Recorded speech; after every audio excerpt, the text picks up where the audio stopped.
아랫배 통증에 대한 얘기입니다. 아랫배 통증 때문에 응급실을 갑니다. 또 아랫배 통증 때문에 여기저기를 찾아다닙니다. 그런데 꼭 맹장 같기도 하고 검사상에 아무것도 안 나와. 그런데 이 아랫배 통증은 다양하게 생식기 또는 소변 여러 가지 원인이 있을 수가 있죠. 그런데 문제가 뭐냐? 본인은 아픈데, 아랫배가 아픈데 검사상의 원인이 안 나오는 거예요. 그럴 경우는 어떻게 하겠느냐. 오늘 그 얘기예요. 두 번째 주제가. 이런 환자도 엄청 많습니다. 오늘 사례를 보더라도 아랫배 통증이 와서 그 난소부위 쪽이에요. 그래서 혹시나 하고 수술해 본 거예요. 수술해 봤는데 원인이 안 나오는 거예요. 수술 이제 다시 이제 원상 회복하고 다시 이런저런 약을 쓰니까 그때는 괜찮았어요. 근데 약을 딱 안 먹으면서부터 다시 더 극렬한 통증이 오고 이런 거예요. 그건 뭐예요?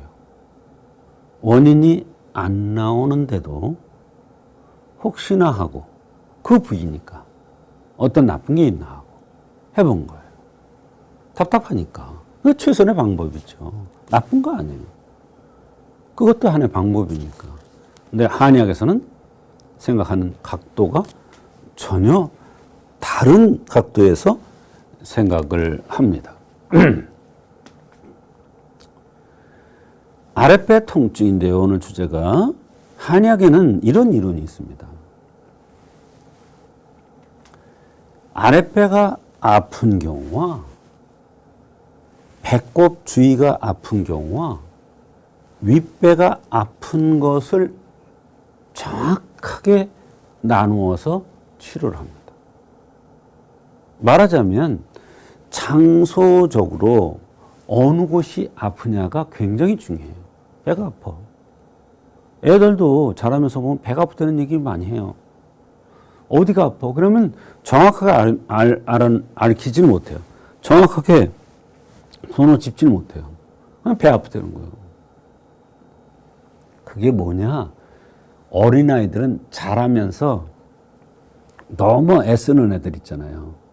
잘하려고 애쓰는 애들 있잖아요.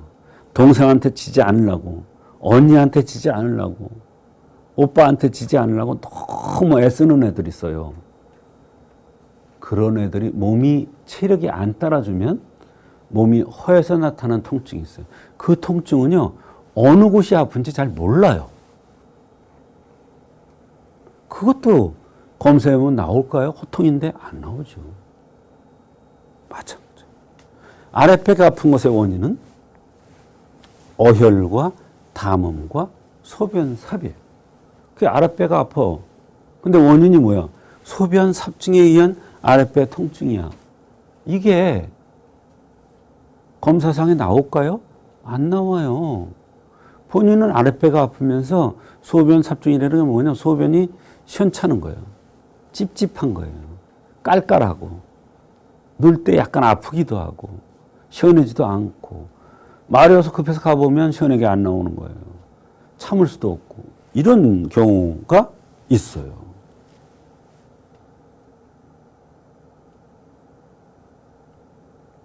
근데 같은 의학인데 어떻게 이렇게 다를까요? 자, 아랫배 통증의 한의학의 원인은 어혈과 담음과 소변 삽이라고 그랬어요.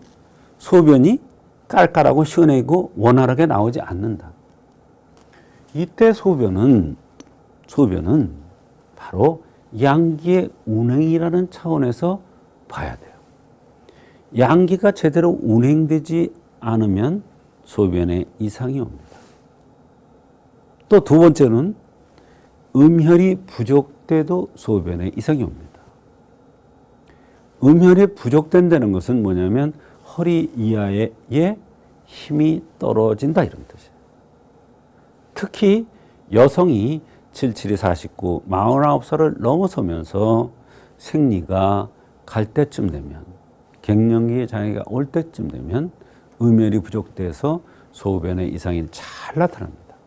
재채기 하다가도 소변이 찔끔 나오고, 말이 오서 급해서 가보면 시원하게 안 나오고, 소변 볼 때 약간 통증이라든지 불쾌함이 나타나고, 이걸 바로 소변 삽증이라고 합니다. 그것에 의해서 아랫배 통증이 나타나는 겁니다. 또 어혈에 의한 거, 어혈에 의한 건 뭐냐면 유산을 시켰어요. 근데 사정상 유산을 시켰는데 사정상 창피해서 누구한테 얘기도 못하고 혼자 끙끙 앓으면서 유산 후에 마무리해주는 약을 쓰지 않았어요. 유산 뒤에는 자궁벽이 얇아졌기 때문에 반드시 어혈을 제거하는 약을 먼저 쓰고 그 다음에 자궁이 벽이 얇아진 것이 원상 회복되도록 하는 이런 순서의 치료를 해야 되는데 몰래 어쩔 수 없이 한 경우에는 그런 걸 할 수가 없어요. 그러면 그 당시에는 그냥 넘어가더라도 불편함을 못 느끼는데 이게 나이가 들거나 어떠한 체력이 쪽으로 이상이 오거나 스트레스를 몹시 받거나 이러면 딱 그 약점이 드러나요. 그게 어혈입니다. 그것뿐만 아니라 자동차 사고가 났어요. 또 다른 수술을 했어요. 그 뒤에 마무리 수술 잘 되고 마무리는 잘 됐는데 그 다음부터 공연히 아랫배가 아프고 이거 어혈에 의해서 그런 거예요. 근데 이 어혈에 의한 통증은 낮에보다도 밤에 통증이 더 심한 게 특징입니다. 밤에 통증이 심해요. 낮에는 멀쩡해요. 그러다 밤에 통증이 와요. 어디가? 아랫배가. 이 어혈에 의한 것은 특징이 한 곳이 아픕니다. 아랫배가 아픈데 은근히 뻐근하게 아픕니다. 견딜 만큼. 담음이라는 것은 담음 복통이라는 게 있는 거예요. 담음에 의해서 여러 가지 증상들이 나타날 수가 있는데 그 중에 하나가 아랫배의 통증입니다. 담음에 의한 아랫배 통증은 어떻게 구별하느냐? 바로 눈 밑에 다크서클이 있는 거예요. 그리고 중안을 눌러보면 중안에 압통이 있는 거예요. 중안이 띵띵하고 배에서 꾸럭꾸럭 소리가 납니다. 이와 같이 어혈이라든지 담음에 의한 거는 이제 소변 삽에 의한 아랫배 통증이 검사상에 나타날 리가 없지요. 근데 환자는 자꾸 아랫배가 아파요. 검사를 하죠, 당연히. 왜? 원인을 찾기 위해서. 근데 원인이 안 나와요.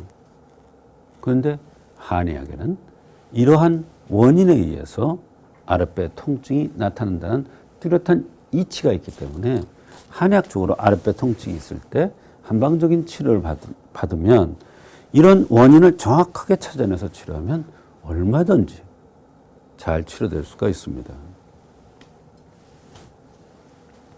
아랫배 통증을 치료하기 위해서는 반청산이나 난간전을 쓰는데요. 이 반청산이나 난간전은 산증이라고 해서 아랫배 옆구리 허리가 아픈 거예요. 그것은 어혈과 담음, 식적에서 온다고 그랬어요. 예, 아까 얘기했죠. 아랫배 통증이 하나는 어혈이고 하나는 담음이라고 했죠. 그러니까 당연히 식적에 의한 반청산과 난간전이 바로 아랫배 통증의 치료법이 되겠습니다. 이것은 그냥 치료가 아니라 위대한 치료예요. 정말 대단합니다, 그 효과가. 그런데 이 난간전은 간이기 때문에 간도 좋아져요. 간이라는 건 한의학에서 실제로 간도 얘기하지만 생식기를 얘기하는 거예요. 난간, 생식기를 따뜻하게 하고 온화하게 하고 순환이 잘 되게 해서 치료한다. 반총사는 바로 이렇게 옆구리로 이렇게 아픈 거예요. 그러면서 옆구리로 허리까지 이렇게. 근데 원인이 안 나와요. 근데 보니까 얼굴이 각이 졌더라. 얼굴이 네모나요. 근데 아랫배가 안 좋아요. 서해부가 안 좋던지. 이게 이제 생식기 때문에 나타나는 거죠. 그 다음에 이제 사물탕 감이방이 있습니다. 어혈에 의한 거죠. 어혈에 의한 거예요. 이런 경우는 멍이 잘 들거나 털이 많거나 하체로 통통하거나 이런 특징적인 게 있어요.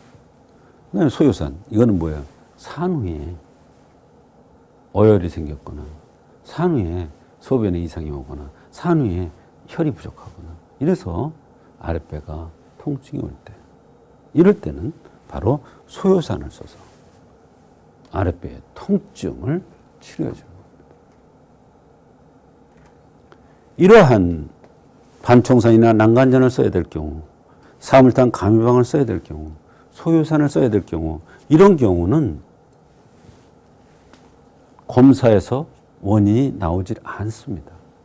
그래서 아랫배 통증이 있을 경우 이런저런 검사를 했는데 검사의 원인도 안 나오고 치료도 잘 안 되는 경우에는 한의학적으로 이런 관점에서 치료한다는 걸 알고 한의학적인 치료를 받아보시면 좋겠습니다. 도움이 되겠습니다.